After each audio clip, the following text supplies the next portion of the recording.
And we can start. Well, good morning, everyone, and good afternoon and good evening, whatever the time is for you. I'm so excited to have Bella with me today. Bella is a naturopathic nutritional therapist. She's been in practice over 4 years. She has finished CNM qualification, and she has been helping so many women to find harmony in their bodies. She's specializing in metabolic and hormonal health. So Bella is actually very caring, very amazing specialist.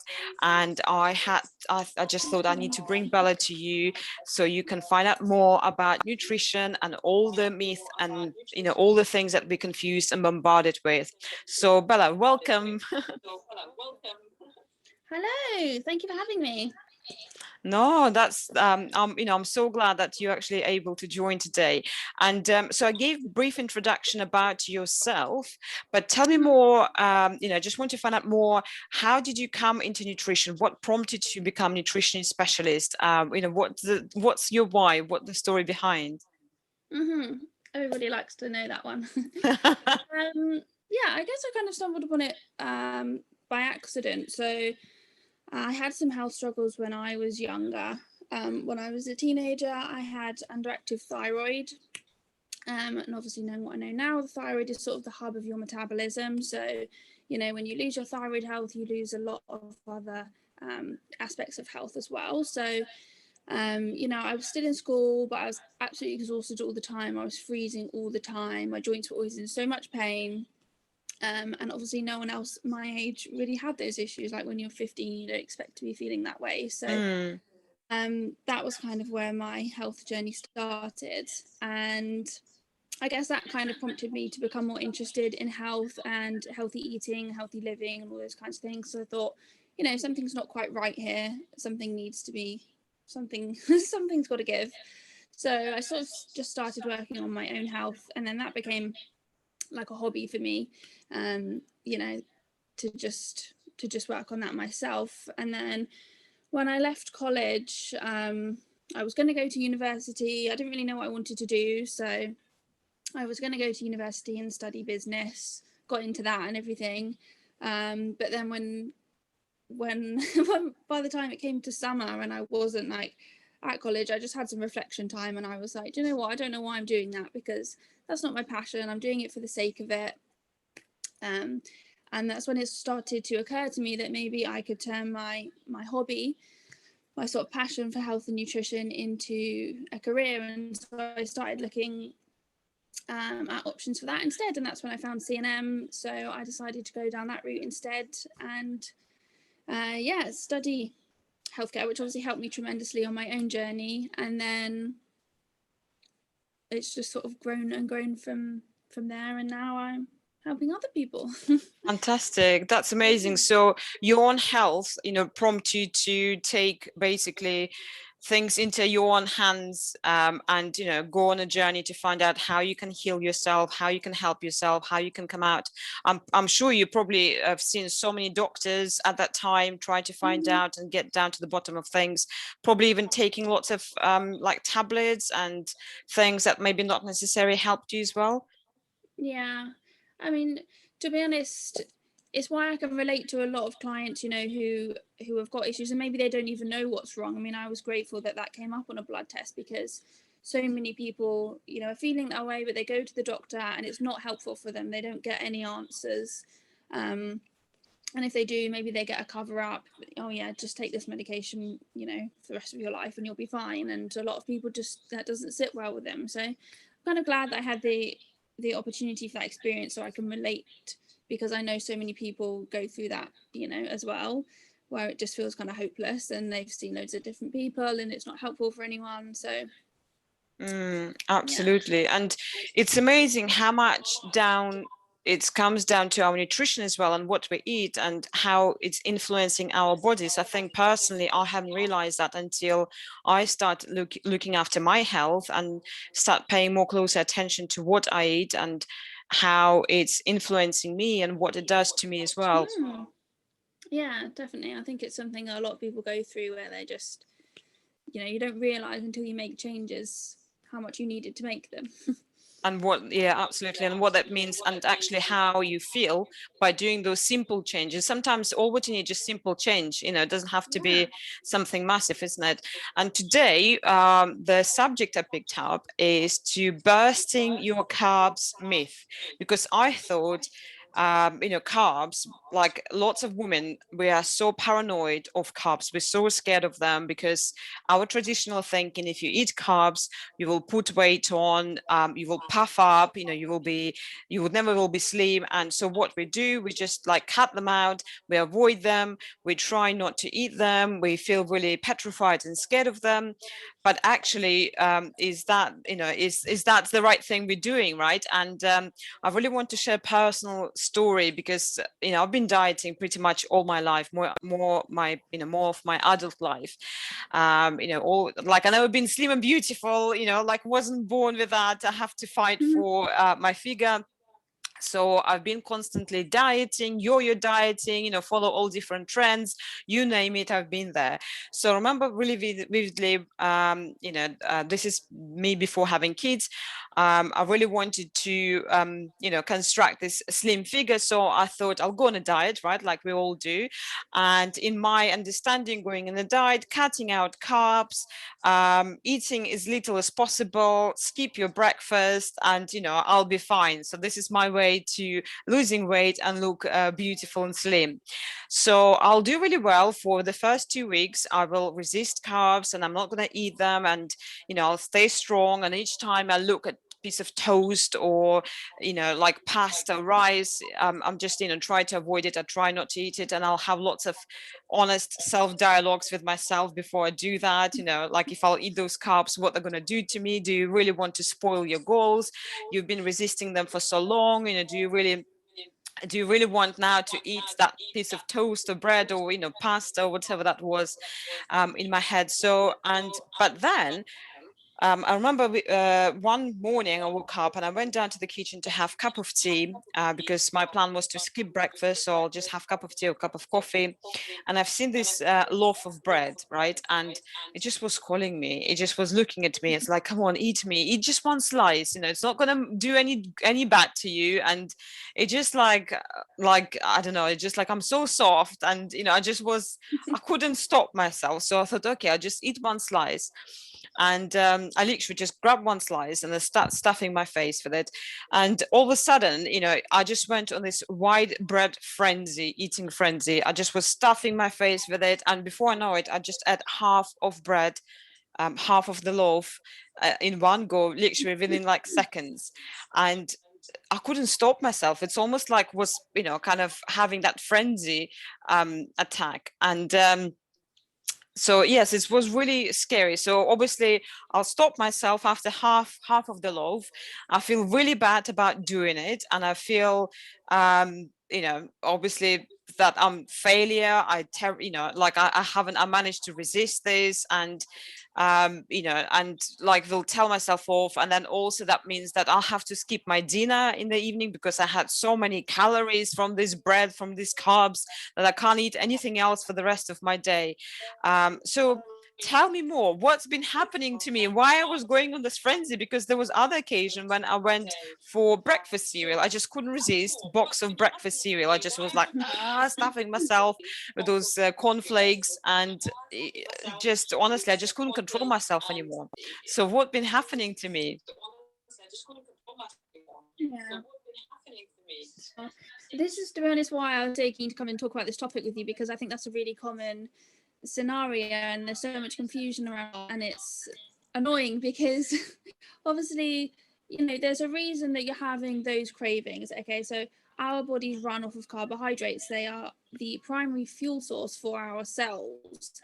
So I don't know why we're always surprised when we wipe out an entire food group, especially one as important as that, and then wonder why we're having cravings, why we have to binge on carbs at the weekend, wonder why, you know, it's not sustainable. And that's the issue with it, really, is I think, you know, even though it's on like a low carb kind of lifestyle, there's a sort of time limit to it. So generally, even if people feel good off of that, they'll feel good for 6 months to a year, and then things start to go wrong for them, because you can only like sustain that for so long, being that it is the primary fuel source of the body. And yes, we can burn fats for fuel instead, but your body does that under a stress condition because it's had to, because you forced it to. So we can't be so naive to think that that's not going to have repercussions for us when it comes to our health and how we feel.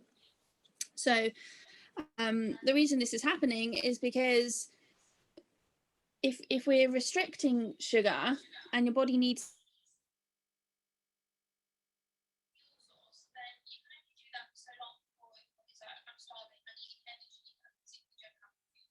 activity, and then you start to get those intense cravings, and then when you finally cave in and have some, you can't stop eating it, because we're sort of wired that way, that when fuel has been scarce, that we then have to once we find a source of it, we just keep eating and eating and eating, because you've kind of wired your body to think, well, I don't know when my next meal is going to be, I don't know when I'm next going to get that source of fuel, so I need to overeat on it. And the reason we don't really want to get into this is because when we don't want to be putting ourselves in a state of stress when we don't have to, right? We have so many stresses in our life already these days. So when your body runs out of carb supply, so we store glycogen or sugars in our liver and in our muscles, and when that runs out, the body then uses stress hormones basically to break down your other tissues, so to break down your muscles and your cartilage and other things that it doesn't quite need, proteins basically, to turn them into sugars for you. And that's obviously a very stressful process for your body, and it's kind of one where you're breaking yourself down. So over time, when we're relying on this, you end up suppressing the metabolism, and your metabolic function sort of diminishes and diminishes and diminishes. And that's why the next time you come to do a diet, it's even harder for you than it was the first time, because you don't have the metabolic function you used to. So not only is it making you miserable in the short term and is not sustainable, every time you go on one of these sort of crash diets, you're actually doing further damage to your metabolism, which is going to make it more and more difficult for you to, obtain the figure that you're actually looking for, or to have long-term sustainable weight maintenance.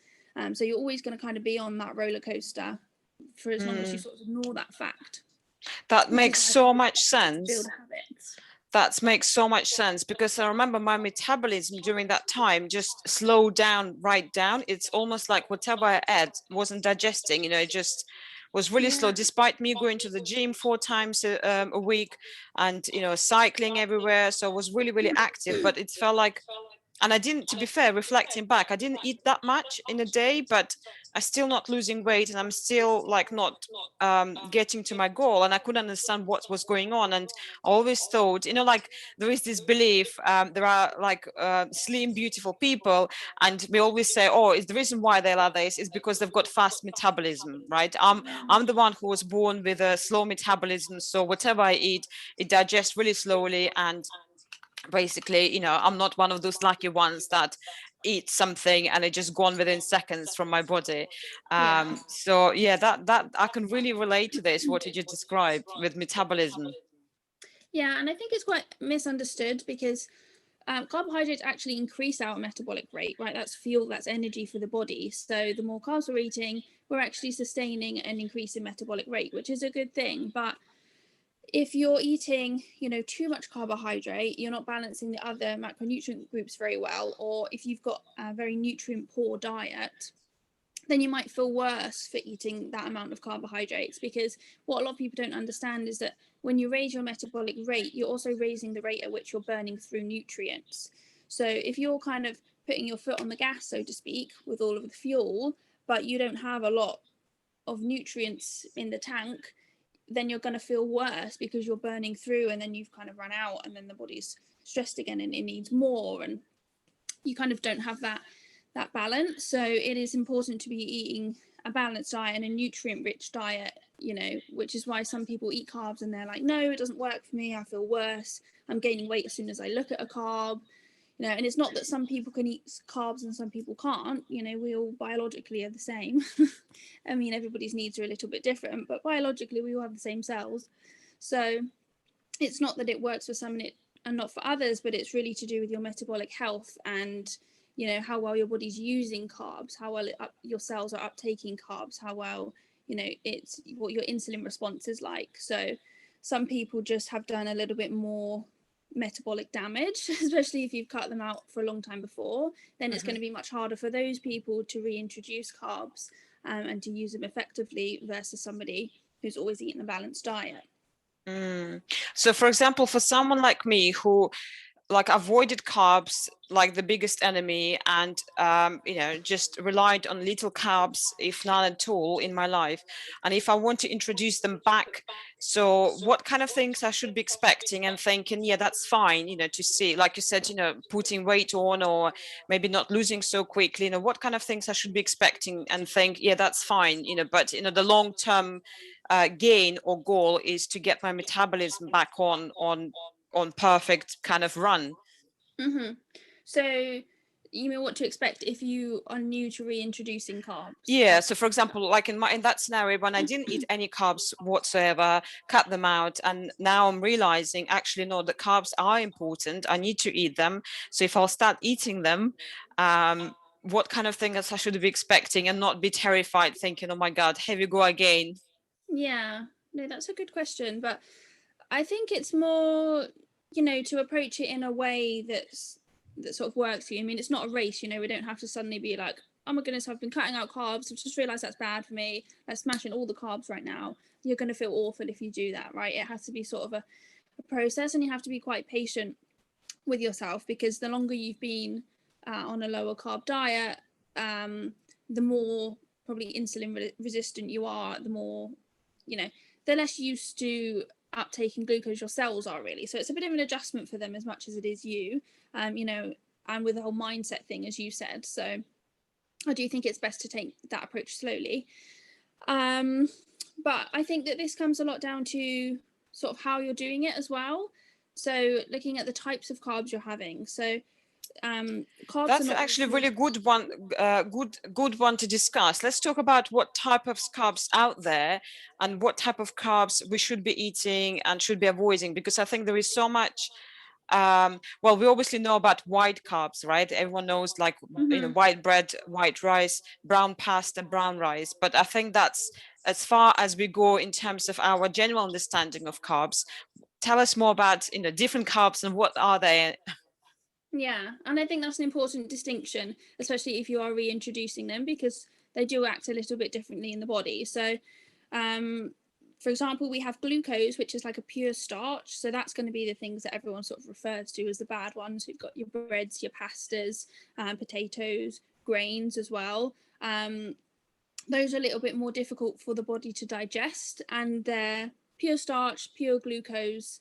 So they're the most sugary carbs, I suppose, and they're the ones that require the most insulinogenic response. So your body has to raise insulin quite significantly to be able to digest them. So that's why they get kind of a bad rep. And if you haven't been eating carbs for a long amount of time, or you just find that you're a bit sensitive to them, those are the sorts of carbs that are going to be more problematic for you. So I wouldn't recommend starting with those as a reintroduction carb. Again, if you've got issues with losing weight as well, or hormonal issues like PCOS that rely on sort of the insulin component, then I would be careful with these types of carbs. I'm not saying to never eat them or that they're bad, because we have to understand that all carbs essentially are just breaking down into a sugar. So we can't demonize some and not the other. They're all the same source of fuel, really, but they're just digested a little bit differently. So those ones are the ones I'd be a little bit cautious with, particularly if you don't digest carbs very well at the moment. And then we've got sort of fructose based carbs. So that's going to be all your fruits, sugar, honey, and those get a pretty bad rep as well. Yeah. But they need them, because what a lot of people don't realize is that these types of carbs, so like all of the fruits, they don't actually require an insulin response in order to be digested. Your body doesn't need to release insulin in order to use those carbohydrates. So they're actually a much more blood sugar friendly option than the starchier carbs. Can I ask you actually a question around those? Because one of the other myths around fruit carbs. If you eat fruit all day long, for example, if you eat apples just all day long, nothing else, other myth that you won't be able to lose weight because there is so much sugar in them, and like all that kind of process. Is that true, or is that what would like with those carbs from coming from fruit, where do we stand with those? No, I think that's just really another one of those sort of fad diet myths. People are like, just eat an apple a day and you'll be fine, and and now people are like, no, it's got sugar in it. But the thing is, when you're eating the whole fruit, that's not really the case, because one, it's a fructose form of fruit, so your body doesn't have to release insulin in order to use that fuel. Secondly, that whole fruit is full of fiber and trace amounts of other macronutrients, so that fiber is slowing down its digestion. It's not like if you were to just eat a teaspoon of sugar and there's no digestion process, so it's just immediately uptaken into the blood and used. Your body has to actually digest that, break down the fibers, so it's a much slower release of sugars anyway. I mean, I don't tend to recommend that you eat any kind of carbohydrate really, like just on its own. That's why I'm always talking about balancing your macronutrients, having proteins, carbs and fats together, just from a blood sugar perspective. But I mean, nobody's going to be eating apples all day anyway on their own. But no, it's not like a big dramatic, oh my gosh, you might as well have eaten a Mars bar type of situation like people make it out to be. So which carbs would you say will be good to start with? What kind of carbs that we can go to immediately? Yeah, so I like fruits for the reasons I just said. Fruits are a great source of carbohydrate. Root vegetables, so things like beetroots, parsnips, carrots, butternut squash. In fact, all squashes and pumpkins, those are really good sources of carbs as well. And I even like a little bit of honey or maple syrup as a sweetener. I much prefer that over a very artificial based sweetener. People don't realize that those are not any better for you. At least sugar is like a sort of natural ingredient. That's a whole other train we could go down. But yeah, roots, fruits, honey, even dairy products, because milk obviously has got lactose, its own sugar in it. If you're not lactose intolerant, then that's a pretty easy one for the body to use as well. So those are all carbs that are very easy on digestion. They don't require a lot of energy to be broken down and for the fuel to be used and stored, which is what you kind of want when you're trying to build up your metabolism. So you would avoid things like pasta, rice, white potatoes for the time being, and we'll be eating like butternut squash, fruit, like greens. Well, potatoes I really like. I think they're a great food, but I think that's a sort of tolerance thing. So for some people, they might not do so well with them to start with. Maybe they do better on a sweet potato or something like that. So it's not to say that I don't recommend them, just it depends where you kind of are on your scale as to how well you're going to digest them. And then when it comes to breads and things, I prefer a sourdough, that's got that slow ferment, which makes it easier to digest. It's not going to have the same effect as eating like a pure white processed loaf of bread. But generally, yeah, that other category I mentioned is going to be easier to digest. Same with rice. I think it's a great, if you're having white rice, that's more of a starch. It's kind of a good source of fuel, but a lot of people are going to have an issue with that if they've got problems with carbs. So it's kind of just identifying where you are on the scale and saying, does that work for me and in what amount, rather than saying those are bad carbs, these are good carbs. So kind of try them out in small quantities and just see how that makes you feel. Yeah, see where you kind of are at, and then makes sense. And like one of the most and by the way, whoever is listening to us right now, thank you so much for joining us. This conversation, really nice to see you and meet you as well. If you do have any questions, please fire them in the comments. We'll have quick Q&A session at the end. But yeah, one of the most common questions I've been asked is, how do I know how many carbs to eat? Like, I'm confused basically. Do I need to eat a lot, little? How do I know how many carbs to eat?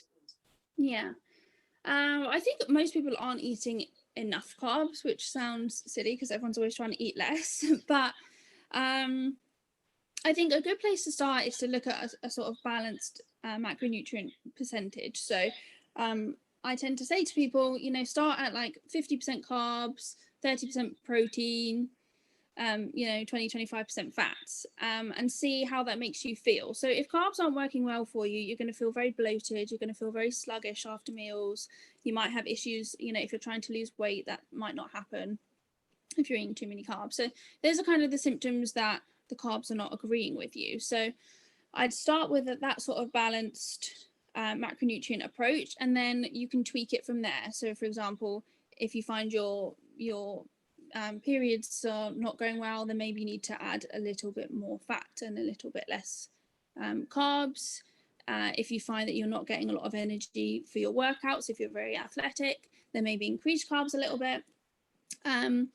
So I think, you know, start with the balanced middle ground and see, is that working for me? Do I need to tweak that a little bit? So then you can find your sort of individual niche for that balance. I like that. So there is no one size fits all, really.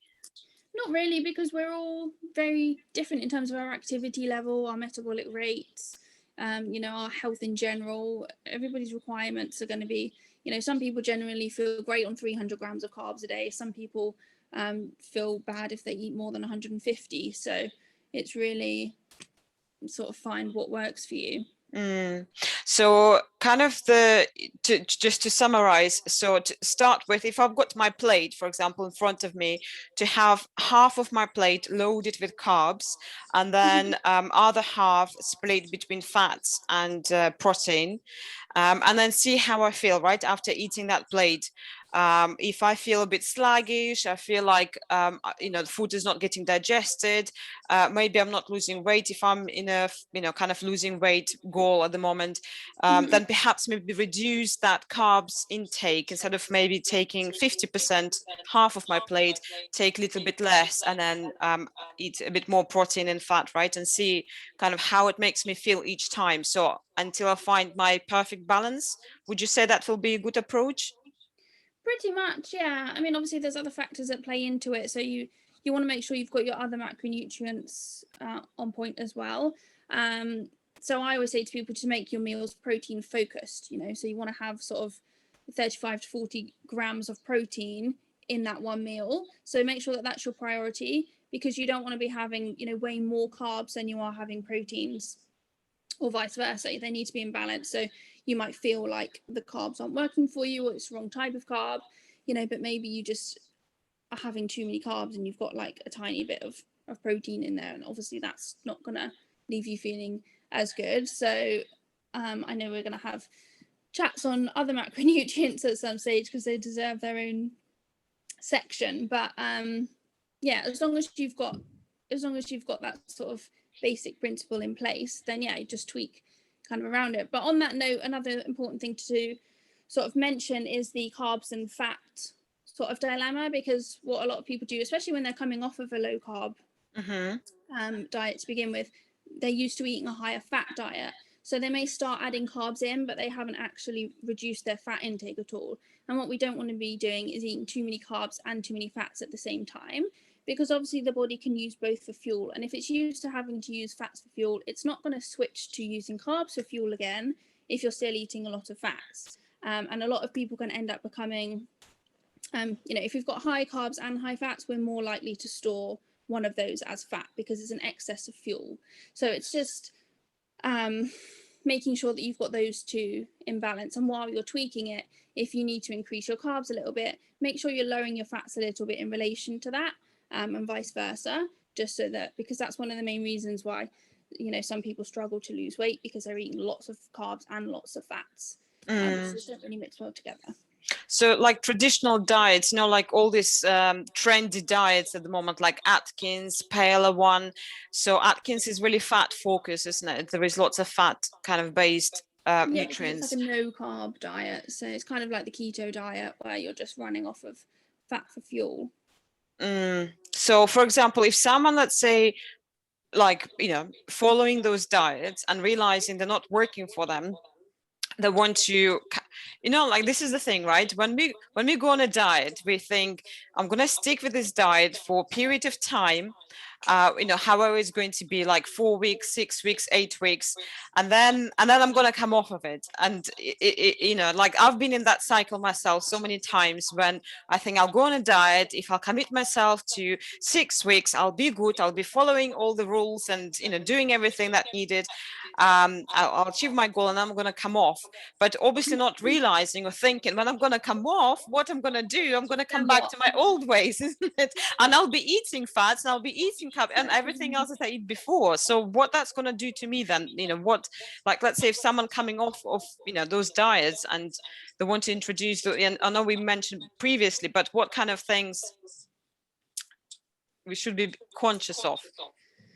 Yeah, so it's just sort of a readjustment. I mean, this is why I kind of do recommend, if you've got a specific sort of goal, particularly when it comes to weight loss or something like that, you know, to get into the habit of tracking for a little while. I know some people can find it a bit restrictive, but I think if you don't know where you're at, then it's really difficult to sort of make changes or find the perfect kind of spot for you, because, you know, you've been up and down with your macros and different diets for a long time. You need to sort of be analyzing almost a little bit to know what you should be doing. So I think working out, or working with somebody to work it out for you, a good macronutrient balance for you, a good calorie amount for you, is good. And then if you can use like a tracking app to pop those in, and then you can see kind of which food you need to be eating in order to meet those goals, or you can kind of plan out your day of eating beforehand to make sure you're hitting those. Because when we're relying on our past habits, if we haven't eaten very well in the past, then that's not always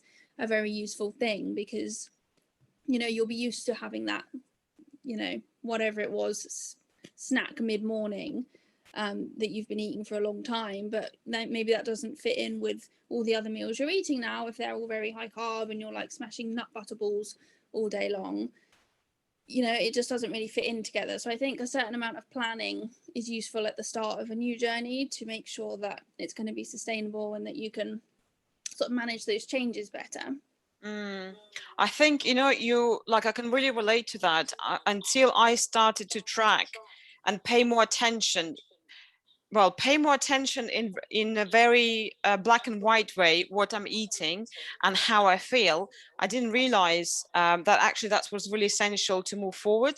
Obviously, when in the past, when I was going on a diet, in my head, I will just clock in how many calories I add, for example. You know, I'll be counting my calories, but not actually paying attention to what type of calories there was. You know, was it carbohydrates, was it fat, was it protein, or other way of tracking in my head again. It was like, for example, cut out carbs. So whatever I eat, I just track not eating carbs, or not eating fats, for example, or not eating sugar. But like you said, actually having just very simple tracking in my head, not going to help me, because it's more complex than that, isn't it? They're all kind of nutrients interact with each other. And one of the apps I'm using personally, my Fitness Pal. I don't know, what other apps would you suggest that people can use to track and monitor their nutrition? I like my Fitness Pal for on the go, because I have the app and it's just easy for me. You can also get, I think it's called LifeSum. It's another app that does similar. Or if I'm in the computer, when I'm doing client plans, I tend to use Cronometer. And that's a good one, because it kind of shows you breakdown of minerals and other nutrients as well. So it's not just sort of calories and macros. And you can see it on a big screen, and I think maybe they do have an app, but if I'm using the computer to kind of do more planning, then I'll use Cronometer. But just for on the go, I think my Fitness Pal is pretty good. The only thing is I wouldn't use my Fitness Pal to calculate where your macros should be, because they have a habit of giving out really low calorie diets regardless of what you put in. So use a different website and just track on the MyFitnessPal. So if, for example, if I never tracked my calories before, or my nutrients before, my Fitness Pal will be kind of good place to start with, isn't it? I think so. I mean, I think it's quite simple and user friendly, and you can customize your goals in there. Would you agree? Yeah, definitely. And what I like as well, if I've forgotten to input my intake, it will prompt me saying you probably had breakfast by now and you haven't logged it in. Yeah, it does do that. Yeah, actually, that's other matter. And like one of the workshop I want to create is talk about logging those nutrients and help people, because I think quite few people finding it being complicated, or it's taking lots of time. And like when you suggest the idea of tracking what you eat, it's like, oh my god, what type of life is this? I have to now track everything that I eat, and I just want to enjoy it. And Hmm. all this kind of negative thinking is coming forward. But actually, it's like with anything, isn't it? If you want to improve your health and how you feel, you need to measure it. You need to know how well you're doing. Otherwise, how would you know if you're improving or not, and what to do? So you have to do it. Otherwise, if you're just trying out things and hoping for the best, is you're not going to get to your goal. It's almost like I'm comparing to sat nav, right? If I told you you have to get from, I don't know, from your location to Scotland, for example, and you don't have Yeah. sat nav, you eventually probably will get there, but how long it's going to take you, and you might actually would never get there. Mm. You'll be just going around. Whereas if you do have map, you've I got like clear that. instructions, you know exactly the posts, you will get that much quicker to your goal. You will understand much quicker. So Yeah, I would say, it is a new building a new skill and a new habit for a lot of people. The trouble is everybody likes the sort of easy option, so they'd rather download like a quick weight loss plan from the internet and follow that. But you've just got to think, you know, it's just another method of doing things. You've just got to learn the skill. And then it's not like you have to track forever. I think it's useful at the beginning so you actually know what you're doing. But over time, you get more of a feeling. It's a good educational tool because people then start to learn what proteinous foods are. They say, oh, I need something high in protein, and they'll just know, what foods are high in protein because they're so used to tracking it and getting a feel for, which foods are going to up their protein, which foods are going to up their carbs. And then you can kind of gauge for yourself when you're making meals, just on a whim. You kind of know how to assemble your plate properly because you've got a better education about, the sort of breakdown of those foods and what they're doing for you. So I think it's sort of like a good investment almost in skills, to learn to do. It doesn't always have to be looked at as a negative thing, like you're being restrictive or, overly controlling, because it's not really in the long run. yeah, absolutely. There is a good saying: if you always done the same, don't expect different results. So if you do Yeah. want to see different results, you need to do something different, and you might as well spend that time and effort. If you're spending time and effort on understanding, like paleo diet or any other new fats out there, and try to like kind of construct your plan and go and buy ingredients, you might as well spend that time on educating yourself and be free of all those diets, all these trends, and all these industries that actually making money out of you. They're not giving you knowledge, they're just pushing you into specific way of doing things, which Mm. actually doesn't not necessarily do you any good, and you're relying on someone else to control your health and not you. And at the end of the day, you is the one who's controlling you, and you the only one who knows Exactly. how well you're feeling and how not well you're feeling, what food goes well for you, what not. No industry, no kind of anyone out there cannot tell you that, right? You the only one. It's your own temple. Yeah. So it's, yeah, I think having that education and investing time, absolutely empowering. If And especially like other thing I'm talking to my clients as well, it's about the mindset and setting the right expectations, because we all want quick fixes, we all want to see quick results. I Hmm. understand that, especially if you've been in pain, and maybe you didn't like your body, the way you look, or something else going on, like lack of energy or whatever. So you want to fix that really quickly, you want to go into different state really quickly. And unfortunately, if you do it quickly, the chances are you won't be able to sustain It's that not long term. sustainable. Absolutely. And it's framing your mind to have and allow yourself to take time to create something new, have new lifestyle, new habit, and not to put so much pressure on yourself, to think, I need to solve this in 4 weeks, in 6 weeks. I've got summer. trip coming up, I'm going to the beach and I need to get into this body shape, or I've got wedding, or I've got, you know, like we set ourselves goals with specific life events, and then we pressurize ourselves to go into it. I remember actually really vividly, was so funny, when I was turning 40. So when I was turning 40, I was 3 stones heavier at the time, and I remember I was shopping for a dress in a shop, and oh my god, I spent the whole day, went to maybe like 10 shops, and I've tried every single dress in every single shop. I was so tired by the end of the day, you know, trying in and out, taking clothes off and off, and finally I managed to find something that I really liked, the dress. But I was really hopeful. I was thinking, I want to look slimmer in this dress. It's my 40th, my special occasion. So I've asked the lady, I said, do you have exactly the same dress, but in one size smaller? And she looked at me, she's like, well, I think this one actually fits you really well. Why do you want a size smaller? I don't think you will be able kind of fit into that one. Mm. And I said, oh, don't worry, you know, I'm going on a diet because it's my 40th birthday coming up. I'm going on a diet and I'm going to lose weight. And she was like, oh, okay. So when is your birthday? And I said, in 2 weeks' time. And she looked at me, she said, you might as well stick with this current size. And by the way, here's some slim wear that you can wear with this to smooth your tummy a bit. And I was like, oh yeah, thank you for that. But you know, looking back on that incident, I thought how much pressure I was putting on myself to buy a dress size smaller and expecting in 2 weeks all of a sudden I will drop one size of the dress. How much stress is that? How much not being kind to myself and setting such a high expectations and thinking I need to achieve that in 2 weeks, instead of thinking me, what about long term?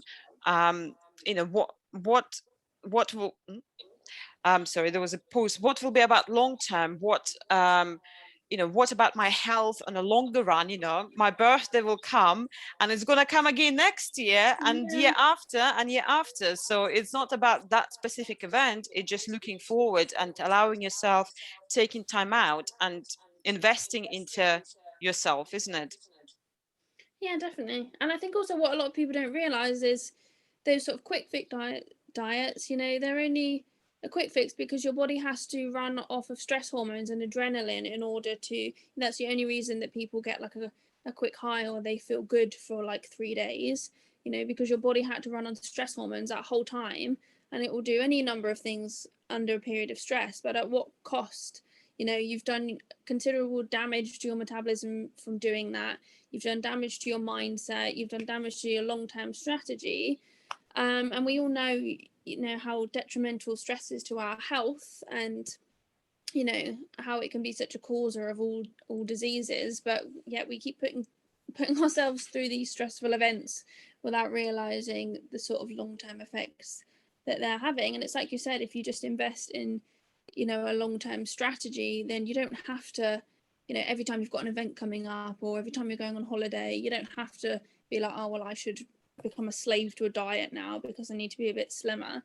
You know, we don't need to always be going through that cycle if we just put the time in, you know, to make it a long-term thing.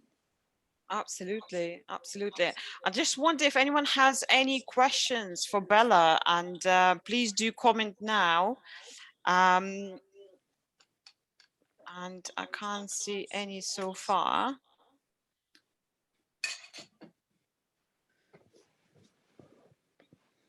Yeah, if there are any questions, please comment now. So yes, Bella, thank you so much. It's like been really helpful and insightful to have a chat with you today and bursting myth about carbs. So carbs are essential. You know, like in terms of summary, what I'm getting for myself from this conversation, that if I'm going on a diet when I'm cutting my carbs out completely, then my metabolism can slow down so much. Then when I'm introducing carbs, it's maybe a bit shock, and it's you know, I have to take time with it.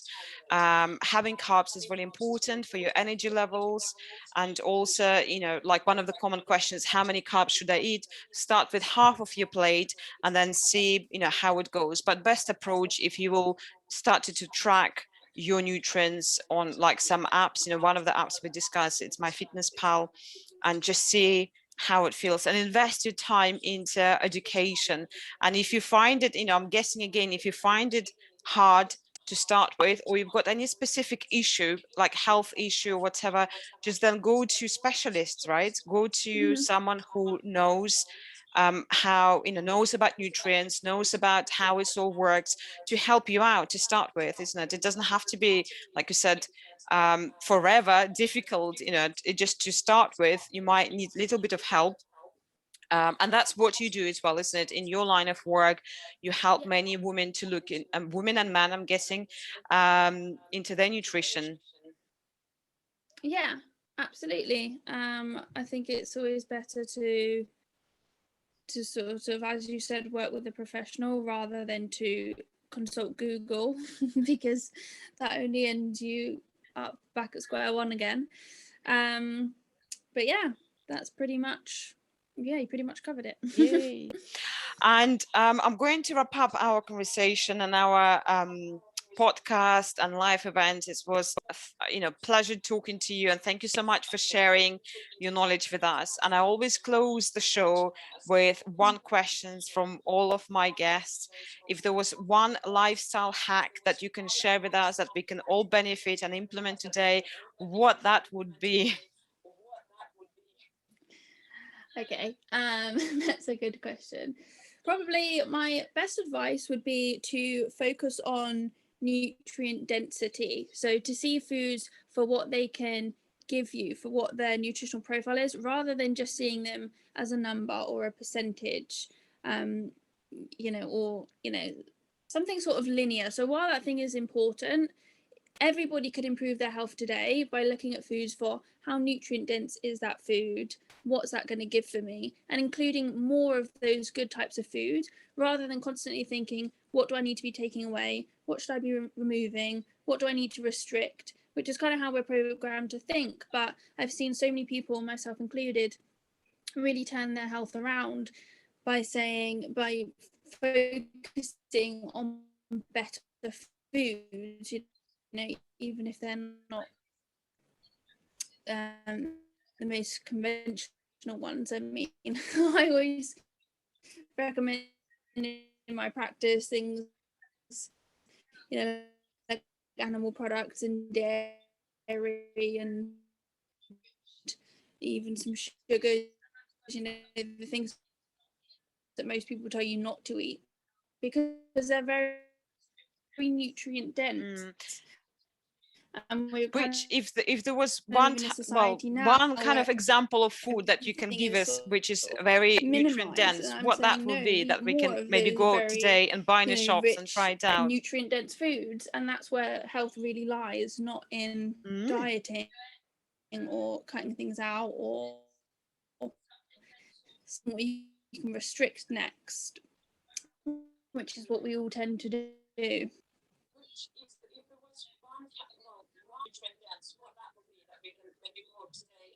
Food, if you can do it, because it's just such hours on, but minerals really run the show in your body, and we're also depleted in them now, one because of the also stressed, and when we're stressed we burn through minerals at an incredibly high rate. A better way to get those in rather than seafood, so particularly oysters are like some of the most nutrient dense foods in the world. And my sister, funny enough, my sister lives in France, in Paris, and that's really, really common for them to eat. In fact, I think it's one of the Christmas meals, believe it or not. On a Christmas dinner they're having oysters. Yeah, that's the tradition. The Europeans do it better. Brilliant. Yeah, that's it. So I'll be hunting for oysters. Yeah, not easy to buy, I should say, especially fresh. You need to buy fresh ones, isn't it? But I'm sure look for your local fishmongers. They're probably good type of people to go for to get your fresh oysters. Yeah, definitely. But also even more common, like scallops, mussels, prawns, crab, things you can buy in the supermarket aisle. they're just as good, just really. as good. Brilliant. Well, I'll challenge everyone to go to the supermarket today and get themselves a seafood of whatever fancy do you have, and toss up yourself a meal so you start benefiting from it today and getting nutritionally dense and rich food as of today. Yeah. Perfect. Well, thank you so much, Bella, again. And I'm sure we're going to have more conversations like this, because it was thoroughly a pleasure to talk to you and find out all the ins and outs about carbs. And hopefully we burst the myths about them as well. Yes. No, thank you for having me. And I love to talk about this topic. So, yeah, I mean, I always keep my DMs open. So if anybody has more questions on what we just spoke about, then I'm always happy to chat with people about that as well. Absolutely. So if anyone wants to reach out to Bella, best way to find her on Instagram, she has her own account, Bella Nutrition. So DM, she's very active. She wants to help as many people as possible. She's very approachable, very kind person, as you can see. So if you are on a journey of sorting out your nutrition and looking into creating better lifestyle, and you're struggling, then absolutely Bella is your lady to go to. Oh, thank you. Well, thank you for having me on. It was lovely to chat with you all. Yay. Thank you so much for joining us. You know, I really, really appreciate your time. If you do have any comments, or if you want to have any other topics that you might be interested to discuss, please comment below so we can pick, myself and Bella, we can pick them up and create maybe another show for you as well. So thank you so much. Have a lovely, lovely day out there. It's Monday, and I wish you have a fantastic week. Thanks. Bye. Thank you. Bye-bye.